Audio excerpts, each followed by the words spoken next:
अंजनानंदनं वीरं जानकी शोकनाशनं कपीशमक्षहंतारं वंदे लंका भयंकरं गोष्पदीकृतबारीशं मस्कीकृतराक्षसं रामायण महामालारत्नं वंदे अनिलात्मजं माता रामो मत पिता रामचंद्रः स्वामी रामो मत सखा रामचंद्रः सर्वस्वं मे रामचंद्रो दयालु नान्यं जाने नैव जाने न जाने सच्चिदानंद रूपाय विश्वोत्पत्त्यादि हेतवे तापत्रय विनाशाय श्री कृष्णाय वयम नमः।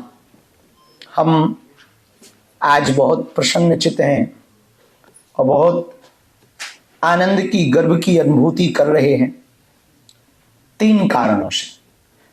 जैसा कि अभी हमारे ठीक पहले बिहारी बाबू जिन्होंने कहा कि यहाँ की हवा सुंदर है, ये देश सुंदर है, ये बात सच है।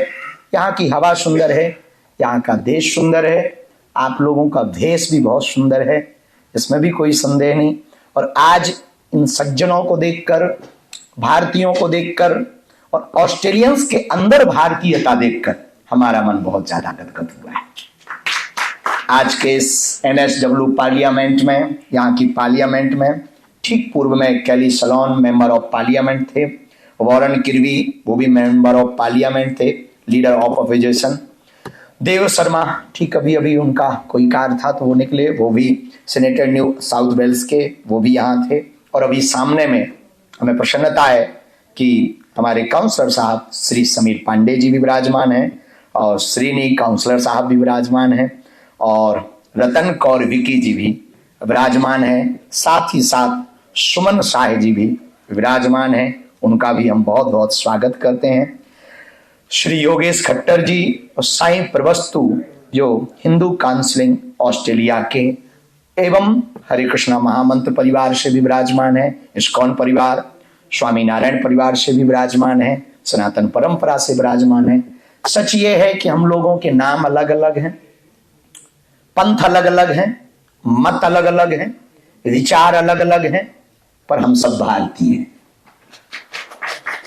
लेकिन अब विदेशियों की बात करें, उसके ठीक पूर्व में हमारे पूर्व में बोल के गए कार्ली, चार्ल्स कार्ली साहब, क्या अद्भुत बोले, पूरी महफिल लूट ली। और बड़ा मतलब उसको कहते हैं कि मीठी मीठी दवाई के साथ, मीठी मीठी गोली के साथ दवाई खिलाना। बच्चे जब दवा नहीं खाते हैं तो माताएं क्या करती हैं, बेटा ये हनी है, शहद, ये खा लो। तो बच्चा हनी के चक्कर में खा जाता है। कई लोग दो चीजें दवा छोटे बच्चे जो होते हैं उन्हें दो मार्ग दिए जाते, या तो हनी या मनी।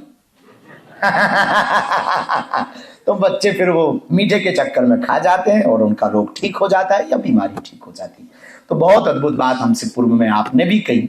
आप सब, हम सब और यहाँ के लोग आज जैसा कि काउंसलर साहब ने कहा, बहुत बड़ा दिन है। तमिल, बंगाली यहाँ का नव वर्ष है और साथ में पंजाब परंपरा में रहने वाले पंजाब प्रांत के जितने लोग जहां जहां पूरी दुनिया में रहते हैं बैसाखी मना रहे हैं। तो इन सब का न्यू ईयर है। हम सबको बैसाखी की भी शुभकामनाएं दे रहे और नववर्ष की भी शुभकामनाएं दे रहे। सब कुछ नया नया हो। एक दो बातें हम कहना चाहेंगे, शायद आपको थोड़ा समय लग सकता, पर हम एक बात कहना चाह रहे हैं।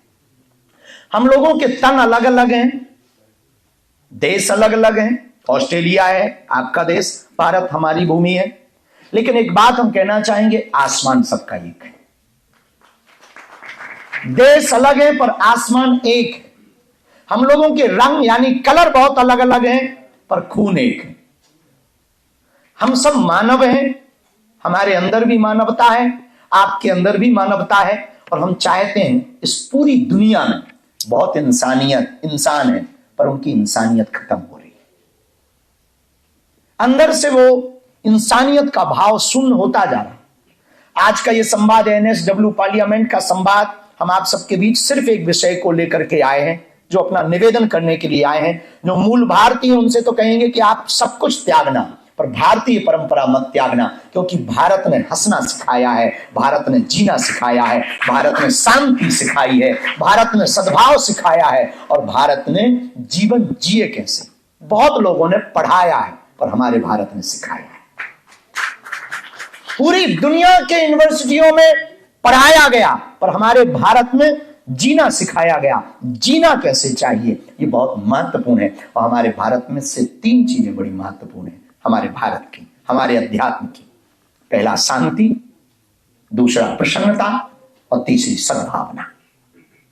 हमारी सनातनी और भारत परंपरा, हमारी वैदिक परंपरा, अध्यात्म परंपरा पहला तो शांति सिखाती है। और अब बड़ी अद्भुत बात है, पूरी दुनिया के राष्ट्राध्यक्ष लड़ रहे हैं अशांति फैलाकर शांति पाने के। युद्ध से शांति ना हो सकेगी, युद्ध से तो सिर्फ विनाश हो पाएगा। अच्छा, गजब की बात देखो, कितनी मजाक की बात है कि वो इसलिए लड़ रहे हैं कि शांति स्थापित। यूं कहें कि एक व्यक्ति कह रहा था कि शुगर की दवाई शुगर खा करके करवाते, शुगर का इलाज भी शक्कर खा करके किया जाए। ऐसे ही कुछ वर्तमान में राष्ट्राध्यक्ष कई देशों के ऐसा कर रहे हैं। शांति युद्ध से ना होगी, शांति तो आत्मा से होगी। और हम यहाँ की पार्लियामेंट में खड़े हैं तो यहाँ के जितने भी सांसद यहाँ इस पार्लियामेंट में अभी ठीक विराजित है या बैठेंगे, या फिर विपक्ष है या पक्ष है, अपोजिशन पार्टी है या वर्तमान की, हम दोनों को यदि कोई हमारी इंग्लिश में ट्रांसलेट करके पहुंचाए, एक बात हम पहुंचाएंगे, यदि संसदों में शांति स्थापित हो जाएगी तो देशों में शांति स्थापित हो जाएगी। और संसदों में शांति स्थापित तभी हो पाएगी जब दिल में शांति। और दिल में शांति स्थापित करने के लिए हमारे वैदिक परंपरा अध्यात्म का एक सूत्र है, वो है अंतस में जाना। हमारे गुरु ने एक बहुत फिलॉसफी वाला सूत्र दिया था। हमारे गुरु कहते थे, मैं भीतर गया, मैं भीतर गया, मैं भी तर गया। हमारे गुरु का सिद्धांत था, यदि ये अहम हमारा अंदर चला जाए तो हम भी शून्य हो जाएंगे, जीवन जीने का अनुभव आनंद पा पाएंगे। हमारे अंदर का अहम चला जाए। आज लड़ाई किस बात की? अहम की ही तो लड़ाई है। सुपर पावर बनने के चक्कर में सब लड़ रहे हैं। तो शांति प्राप्त हो सकती है, बहुत सरल है, लेकिन हम दुनिया को शांत करने के चक्कर में खुद अशांत हो रहे हैं। और हम चाह रहे हैं कि दुनिया शांत तभी हो सकती है जब आप शांत हो। आप शांत होंगे तो घर आपका शांत होगा, घर में शांति होगी तो नगर में शांति होगी, नगर में शांति होगी तो सिडनी में शांति होगी, सिडनी में शांति होगी तो पूरे देश में, यहाँ की संसद में शांति होगी, और संसद में शांति होगी तो देश में शांति होगी, और देश में शांति होगी तो विश्व शांति होगी। तो विश्व शांति तभी संभव है जब हम खुद से कोशिश करें। लेकिन एक बड़ी अजीबोगरीब बात है, वो ये है कि शांति सब चाहते हैं पर अशांति के साथ शोर मचा करके शांति पाना चाहते हैं। हमसे ठीक पहले जो एक सज्जन ने बोला कि हमें आने वाली पीढ़ी को संभालना है, आपने भी ये बात बोली। उस आने वाली पीढ़ी के लिए एक उपाय है। किसी जगह एक बात, हम घटना से अपनी बात शुरू करें। एक किसी पिंजरे में 4 बंदर बैठे हुए थे, रहे होंगे बंदर भारत के। 4 बंदर बड़े अच्छे थे, बड़े सुंदर थे। उनके सामने एक केले की थैली सामने लटकी हुई थी, एक रस्सी के ऊपर केला लटके हुए थे। जैसे ही बंदरों ने केले को देखा तो भागे, और जैसे ही पहला बंदर, बड़ा वाला जो बंदर था, वो आगे भागा तो उसके ऊपर, चारों के ऊपर ठंडा पानी डाला गया। तो बेचारा पीछे आ गया। बड़ा वाले बंदर पे ज्यादा पानी डाला गया, वो भी ठंडा, और ठंड थी भयंकर, वो बेचारा पीछे बैठ गया। तो दूसरा बंदर गया, दूसरा गया, जैसे ही आगे बढ़ा और हाथ उसने आगे किया ही नहीं कि फिर ठंडा पानी डाला गया, और फिर चारों पे डाला गया। बस जो आगे बढ़ा था उस पर थोड़ा ज्यादा डाला गया, वो बेचारा वो भी पीछे बैठ गया। चारों बड़े, जब चारों पर पानी डाला गया तो अंत में 1 घंटे बाद ऐसा समय आया कि केले थे और बंदर थे, पर दोनों शांत थे। केले बंदर को देख रहे थे और बंदर केलों को देख रहे थे। आपस में बात कर रहे थे कि जाएं कि ना जाएं। दूसरा बोला जाना ही मत, देखा नहीं जाते हो ठंडा पानी पड़ता है, मारे जाएंगे, अब 2-4 मिनट और पानी पड़ा तो मर गए, इससे बेहतर है भूखे ही रहो। इतने में पिंजरे से एक बंदर को निकाला, एक नया बंदर डाला।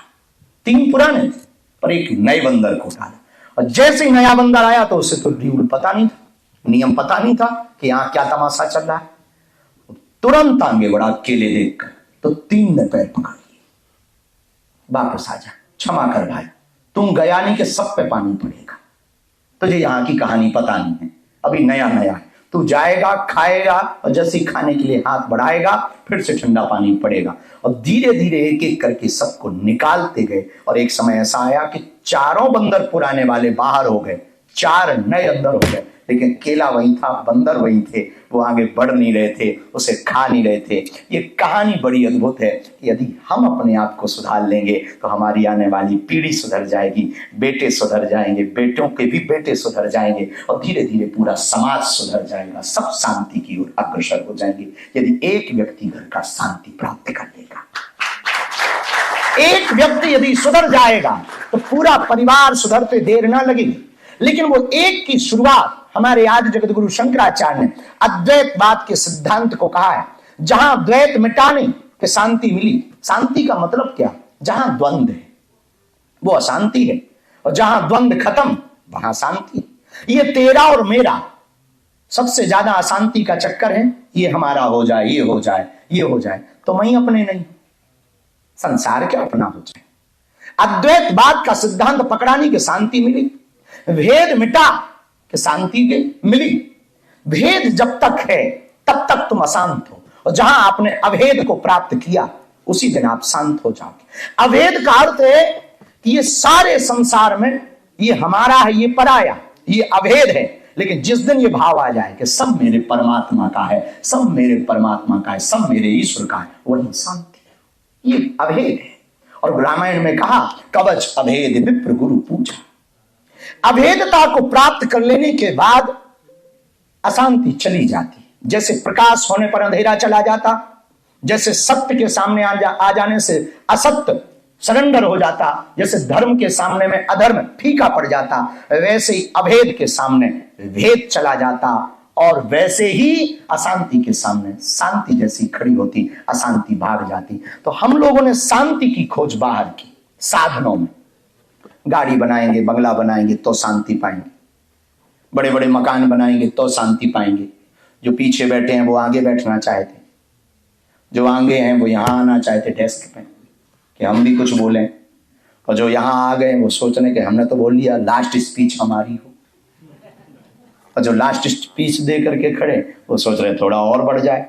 सबके मन में एक ना एक मन टास्क देता रहता है, नया नया टास्क देता रहता है, और ये मन के खेल को समझना ही शांति को पाना है।